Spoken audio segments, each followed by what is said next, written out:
तो एक बार फिर एजुकेशन सदगुरु के डेली जीके क्विज प्रोग्राम में आप सभी का बहुत बहुत बहुत स्वागत है। Daily quiz, mock test, current affairs, question and answer के लिए आप हमारी वेबसाइट www.educationsadguru.com पर भी विजिट कर सकते हैं। तो चलिए दोस्तों, आज के अपने सेशन की शुरुआत हम कल के अभ्यास प्रश्न के द्वारा करेंगे। कल हमने आपसे अभ्यास प्रश्न में पूछा था कि हाल ही में जारी आरबीआई के निर्देशों के अनुसार प्राथमिकता प्राप्त क्षेत्र में वित्त के लिए योग्य स्टार्टअप द्वारा प्राप्त अधिकतम राशि कितनी तय की गई है। इस प्रश्न का सही आंसर है ऑप्शन बी यानी 50 करोड़। हाल ही में भारतीय रिजर्व बैंक ने प्राथमिकता प्राप्त क्षेत्र में वित्त के लिए योग्य स्टार्टअप द्वारा प्राप्त अधिकतम राशि को संशोधित कर 50 करोड़ रुपए कर दिया है। भारतीय रिजर्व बैंक द्वारा प्राथमिकता प्राप्त क्षेत्र उधार दिशा निर्देशों की व्यापक समीक्षा की गई, जहां किसान उत्पादक संगठनों, स्वास्थ्य ढांचे और नवीकरणीय ऊर्जा के लिए ऋण सीमा को संशोधित किया गया है। चलिए आज के सेशन का पहला प्रश्न देख लेते हैं कि सोशल मीडिया पर फर्जी सूचना पर अंकुश लगाने के लिए निम्नलिखित में से किस देश ने असोल चीनी नाम से एक अभियान शुरू किया है। इस प्रश्न का सही आंसर है ऑप्शन बी यानी बांग्लादेश। बांग्लादेश ने हाल ही में सोशल मीडिया पर फर्जी सूचना पर अंकुश लगाने के लिए असोल चीनी नाम से एक राष्ट्रव्यापी अभियान शुरू किया है। आपको बता दें कि असोल चीनी अभियान, जिसका अर्थ है असली चीनी, का उद्देश्य नकली सूचना और अफवाहों को रोकने के लिए डिजिटल साक्षरता को बढ़ावा देना है। इस 3 महीने के लंबे अभियान को लागू करने के लिए एक डिजिटल प्लेटफॉर्म बनाया गया है।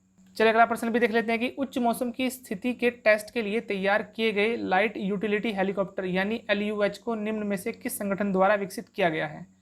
इस प्रश्न का सही आंसर है ऑप्शन सी यानी HAL। हाल ही में हिंदुस्तान एरोनॉटिक्स लिमिटेड यानी HAL के स्वदेश रूप से विकसित लाइट यूटिलिटी हेलीकॉप्टर ने हिमालय में गर्म और उच्च मौसम की स्थिति में उच्च ऊंचाई क्षमता का सफलतापूर्वक प्रदर्शन किया है। इसके अलावा हेलीकॉप्टर ने सियाचिन ग्लेशियर में अपनी पेलोड क्षमता का भी प्रदर्शन करके दिखाया है। चलिए अगला प्रश्न देख लेते हैं कि पशुधन के प्रबंधन के लिए निम्नलिखित में से किस नए प्लेटफॉर्म को लॉन्च किया गया है। इस प्रश्न का सही आंसर है ऑप्शन डी यानी ई गोपाला ऐप। हाल ही में प्रधानमंत्री ने ई गोपाला ऐप को पशुधन प्रबंधन के लिए लॉन्च किया है, जो एक नस्ल सुधार मार्केट प्लेस के रूप में काम करेगा। इस पोर्टल का उद्देश्य पशुधन की खरीद और बिक्री सहित पशुधन के प्रबंधन के बारे में जरूरी जानकारी उपलब्ध कराना है। चलिए अगला प्रश्न भी देख लेते हैं कि हाल ही में भारत के किस पड़ोसी देश ने गोवध पर प्रतिबंध लगाने का प्रस्ताव दिया है। इस प्रश्न का सही आंसर है ऑप्शन ए यानी श्रीलंका। हाल ही में प्रधानमंत्री महिंदा राजपक्षे के नेतृत्व में पिछले महीने संसदीय चुनाव में 2/3 बहुमत हासिल करने वाली SLPP सरकार ने द्वीप राष्ट्र में गायों के वध पर प्रतिबंध लगाने का फैसला किया है। आपको बता दें कि इस वक्त श्रीलंका में गौमांस के आयात पर अभी तक कोई प्रतिबंध नहीं है।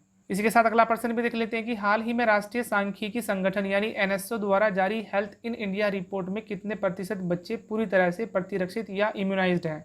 इस प्रश्न का सही आंसर है ऑप्शन बी यानी 59.2%। हाल ही में NSO द्वारा हेल्थ इन इंडिया रिपोर्ट का प्रकाशन किया गया। यह रिपोर्ट स्वास्थ्य संबंधी पारिवारिक सामाजिक उपभोग पर राष्ट्रीय नमूना सर्वेक्षण 2017 से 2018 के 75वें दौर के आंकड़ों पर आधारित है। आपको बता दें कि इस रिपोर्ट के अनुसार देश भर में 5 वर्ष से कम आयु के मात्र 59.2 बच्चे पूरी तरह से प्रतिरक्षित या इम्यूनाइज्ड हैं। इसी के साथ अगला प्रश्न देख लेते हैं कि हाल ही में पहले विश्व सौर प्रौद्योगिकी शिखर सम्मेलन यानी WSTS का आयोजन कहां पर किया गया।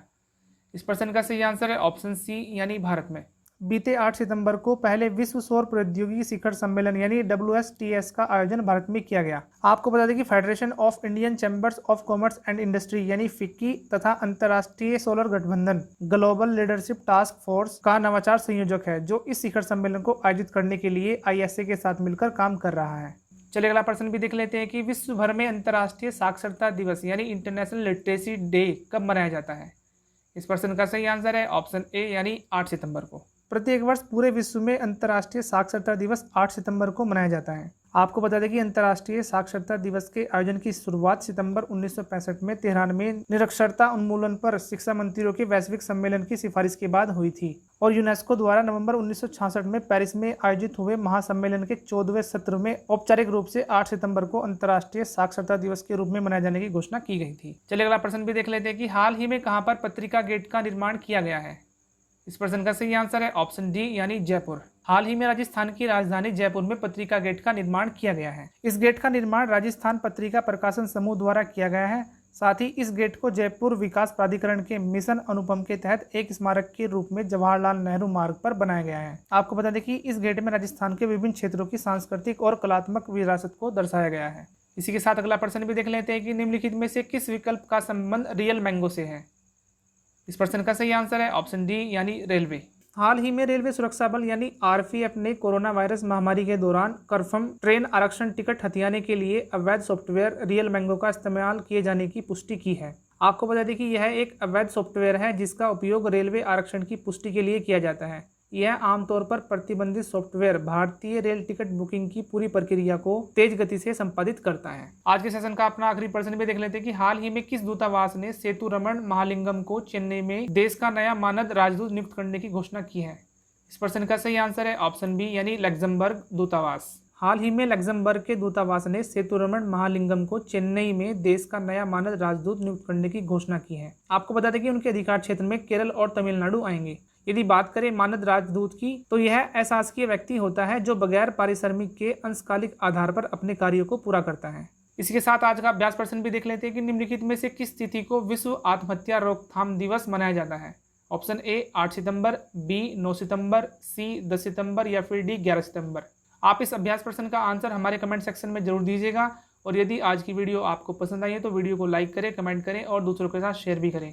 और यदि अभी तक आपने हमारे चैनल को सब्सक्राइब भी नहीं किया है तो प्लीज़ चैनल को सब्सक्राइब करें और बेल आइकन को प्रेस जरूर करें ताकि सबसे पहले नोटिफिकेशन आप ही के पास हो। तब तक के लिए आप अपनी तैयारी के लिए हमारे चैनल पर लगातार बने रहिए।